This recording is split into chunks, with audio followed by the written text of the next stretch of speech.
Bueno, el próximo paso es definir lo que se entiende como norma asociada con un producto interno específico y vamos a ver cuáles son las propiedades, ¿no?, de la norma.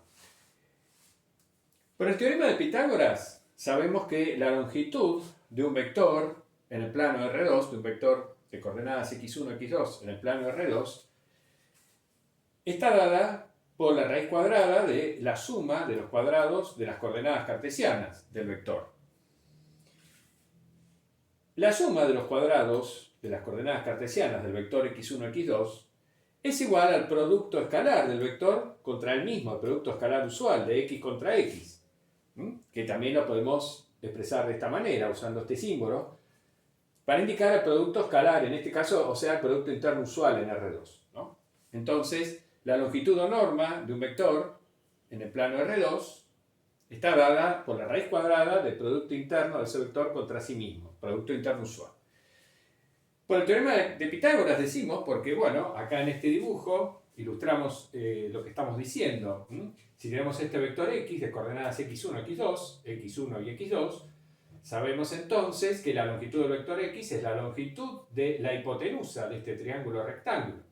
Entonces, la longitud de la hipotenusa es igual a la raíz cuadrada de la suma de los cuadrados de los catetos.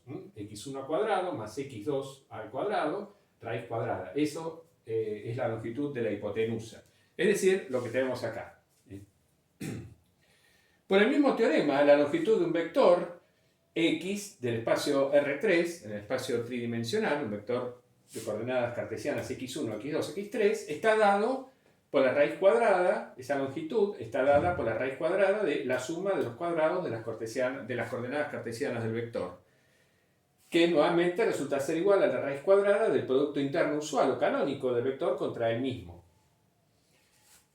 Eso lo ilustramos en este dibujo. Si tenemos este vector x de coordenadas cartesianas x1, x2 y x3, entonces el cuadrado de esta longitud, el cuadrado de esta hipotenusa, es la suma del cuadrado de esta longitud y el cuadrado de esta longitud. Esta longitud, el cuadrado de esta longitud es x sub 3 elevado al cuadrado. El cuadrado de esta longitud, como esta longitud es la hipotenusa de este triángulo rectángulo, el cuadrado de esta longitud es x1 al cuadrado más x2 al cuadrado. Entonces, el cuadrado de la longitud de x es x1 al cuadrado más x2 al cuadrado más x3 al cuadrado, lo que tenemos acá. Por lo tanto, la longitud del vector es la raíz cuadrada de la suma de esos cuadrados. Y entonces, como ya observamos, es la raíz cuadrada del producto interno usual o canónico del vector contra sí mismo. En atención a esto, digamos, a este hecho y a este, es lógico, natural, definir la longitud o norma usual o canónica de todo vector del espacio Rn, de n coordenadas cartesianas, de esta manera. Entonces, la norma o longitud de un vector x en Rn se define de esta forma, como la raíz cuadrada de la suma de los cuadrados de las coordenadas cartesianas de ese vector, es decir, de las coordenadas en la base canónica. Nuevamente, esto es la raíz cuadrada del producto interno usual o canónico del vector x contra él mismo. Bueno, entonces, observando esta relación entre la longitud de un vector en Rn y su producto interno, y el producto interno definido en el espacio correspondiente, tenemos una clara noción sobre cómo definir la longitud o norma de un vector en cualquier espacio euclidiano. Es decir, en cualquier espacio vectorial donde se ha fijado un producto interno. Una vez fijado un producto interno, definimos la norma de todo vector asociada con ese producto interno como la raíz cuadrada del producto interno del vector contra él mismo.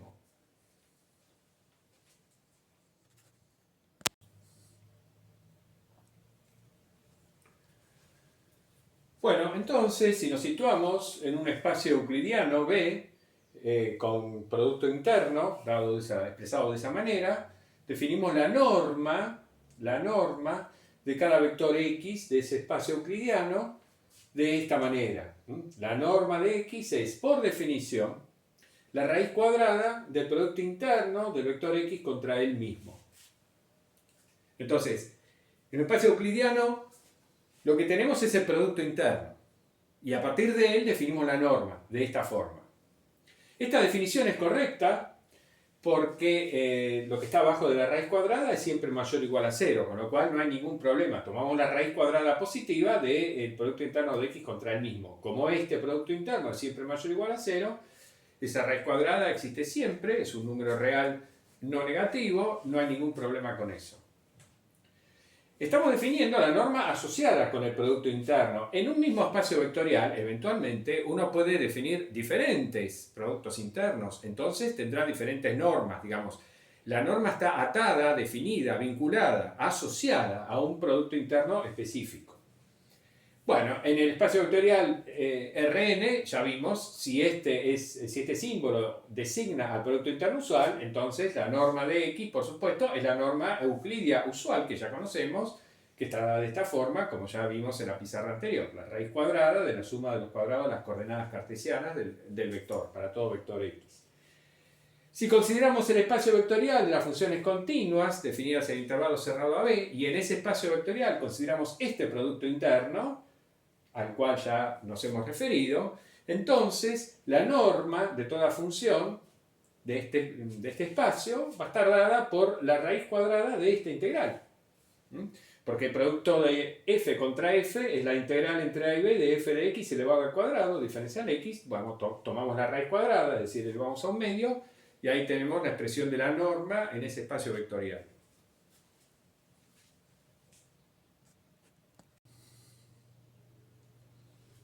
Bueno, ahora vamos a comenzar a ver algunas propiedades generales que tiene la norma asociada con un producto interno en cualquier espacio euclidiano. Vamos a comenzar con estas observaciones sencillas. Supongamos que este es un espacio euclidiano. Esta es una notación que vamos a usar bastante, digamos. Al decir que esto es un espacio euclidiano, por supuesto, estamos diciendo que B representa a un espacio vectorial real y que este símbolo es un producto interno definido en B. Entonces, el par formado por el espacio vectorial y el producto interno que hemos fijado en el espacio B constituye un espacio euclidiano. Bien, entonces, si x e y son dos vectores en este espacio euclidiano, el cuadrado de la norma de x más y, por definición de norma, por la definición de norma que acabamos de ver, es el producto interno de x más y contra x más y. Pero ahora, al usar las propiedades del producto interno, comenzamos usando la distributividad por derecha. X más y contra x más y es lo mismo que x contra x más y contra x más y, ¿no? O sea, distribuimos este vector con este y con este, en esta suma. Distributividad a derecha. Ahora usamos la distributividad a la izquierda. Distribuimos el vector x en esta suma y distribuimos el vector y en esta suma. Entonces nos queda x contra x más x contra y más y contra x más y contra y. Bien. Ahora, por definición de norma, el producto interno de x contra x es el cuadrado de la norma de x. Y el producto interno de y contra y es el cuadrado de la norma de y.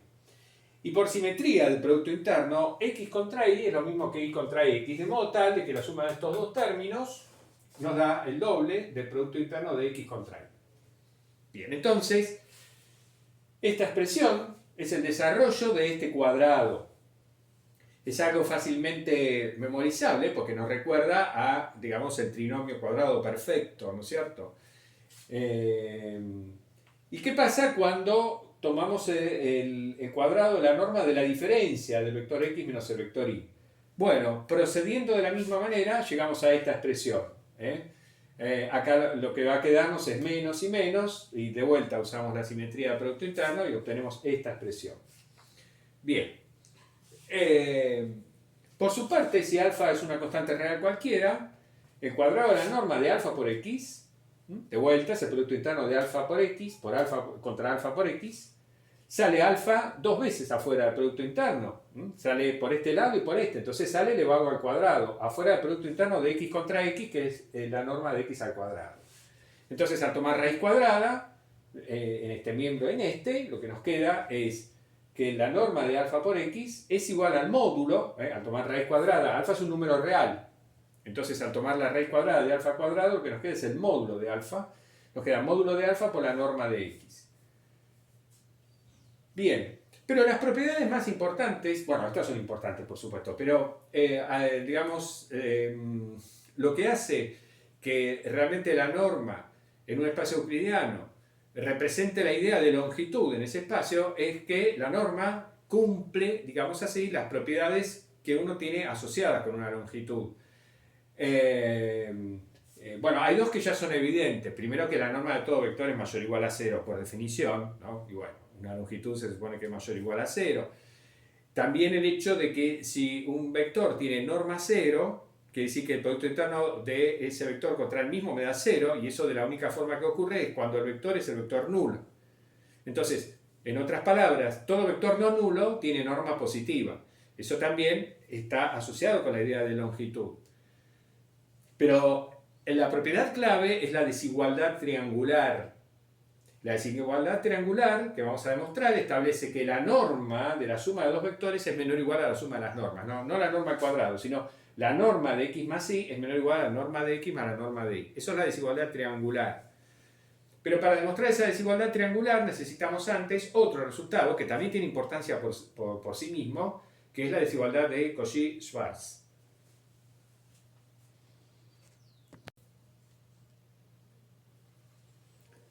Bueno, entonces este teorema nos indica cuál es la desigualdad de Cauchy-Schwarz, que se cumple en todo espacio euclidiano. Tenemos un espacio euclidiano formado por un espacio vectorial B y un producto interno. Entonces, el valor absoluto del producto interno entre dos vectores cualesquiera es siempre menor o igual al producto de la norma de esos vectores. Esta es la desigualdad de Cauchy-Schwarz. Válida en todo espacio euclidiano. Bueno, la demostración. Vamos a hacer la demostración. Tomamos dos vectores, x e y, en B, cualesquiera. Si el vector x fuera el vector nulo, la desigualdad se cumple trivialmente.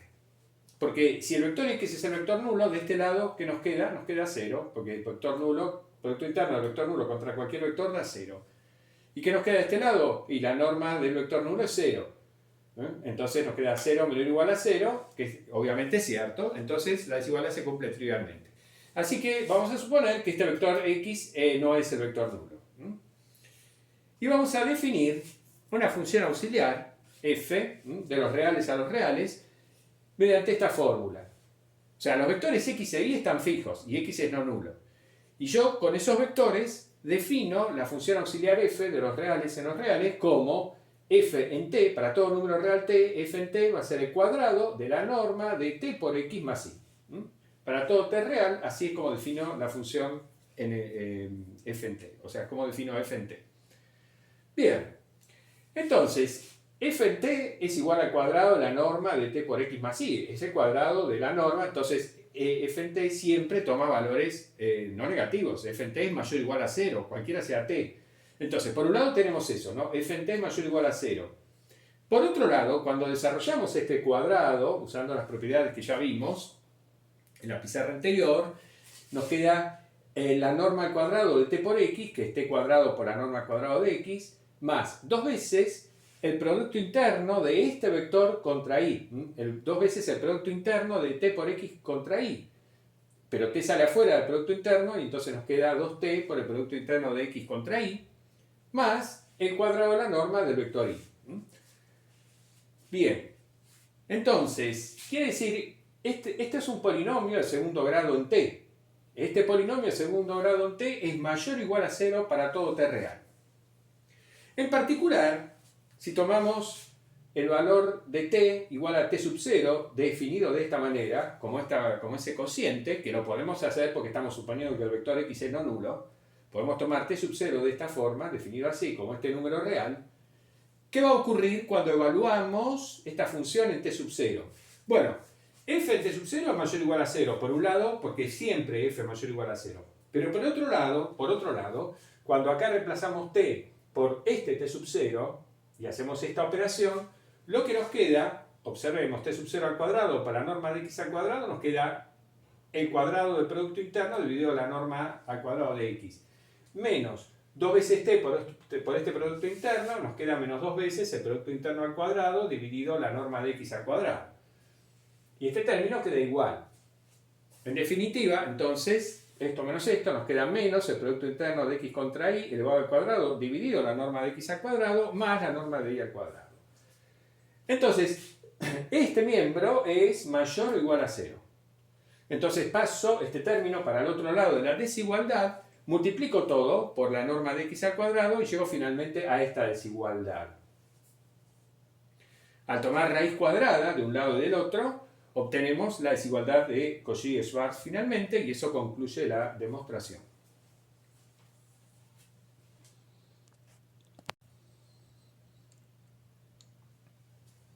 Bueno, en este teorema retomamos las propiedades, algunas ya mencionadas de la norma, y agregamos la desigualdad triangular.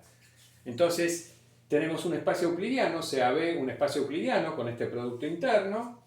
Entonces, primera propiedad, la norma de x es mayor o igual a 0 para todo vector x. Y la norma de un vector es 0 si solo si ese vector es el vector nulo. Bien, acá ponemos un OK porque ya está, digamos, es evidente esta propiedad y además ya la comentamos. La segunda propiedad es la desigualdad triangular. Es la propiedad importante de este teorema. La norma de la suma de dos vectores es menor o igual a la suma de las normas de los vectores, cualesquiera sean esos vectores. La tercera propiedad, la norma de un escalar por un vector es el módulo del escalar por la norma del vector. Bien, también ponemos un OK porque esta ya la comentamos, ya vimos que cómo sale, no hay ningún problema. Entonces, simplemente vamos a demostrar la desigualdad triangular. ¿Cómo hacemos para demostrar la desigualdad triangular? Lo que hacemos es demostrar que el cuadrado de la norma de la suma de dos vectores es menor o igual al cuadrado de la suma de las normas. El cuadrado de la norma de x más y sabemos que, ya vimos, que es el cuadrado de la norma de x más dos veces el producto interno de x contra y más el cuadrado de la norma de y. Bien, ahora, todo número real es menor o igual a su módulo, por supuesto. Entonces, esta expresión es menor o igual a esta expresión. La norma de x al cuadrado, la norma de y al cuadrado quedan iguales, pero acá reemplazamos el producto interno de x contra y por el módulo de ese producto interno. Entonces vale esta desigualdad. Y ahora, para esta desigualdad utilizamos Cauchy-Schwarz. Mejor dicho, esta desigualdad es consecuencia de la desigualdad de Cauchy-Schwarz que hemos demostrado en la pizarra anterior. El módulo de x contra y es menor o igual al producto de las normas de los vectores. Por lo tanto, toda esta expresión es menor o igual a esta expresión que tenemos acá. Pero esto que tenemos acá es ni más ni menos que el cuadrado de la suma de las normas de x más y. En consecuencia, al tomar la raíz cuadrada, obtenemos finalmente lo que queríamos obtener. La desigualdad triangular, digamos, nos da idea de que la norma de x realmente representa algo así como la longitud del vector, porque precisamente la longitud de la suma de dos vectores es siempre menor o igual a la suma de las longitudes de esos vectores. La igualdad se produce cuando hay paralelismo, cuando los vectores son paralelos, ¿no? Pero siempre es menor o igual.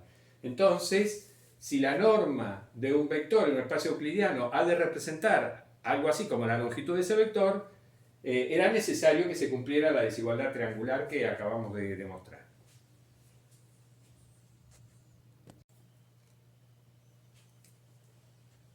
Bueno, vamos a finalizar este video con un ejercicio que les propongo para que lo piensen, que es el siguiente. Supongamos que x e y son dos vectores en cierto espacio euclidiano, B con este producto interno. Probar que los vectores x e y son linealmente dependientes si y solo si se cumple esta igualdad. Es decir, en Cauchy-Schwarz tenemos la igualdad. El módulo de x contra y es igual al producto de las normas. Hay que probar un sí y solo sí, es decir, una equivalencia. Hay que probar que si x e y son LD, entonces pasa esto. Y hay que probar que si pasa esto, entonces los vectores x e y son LD.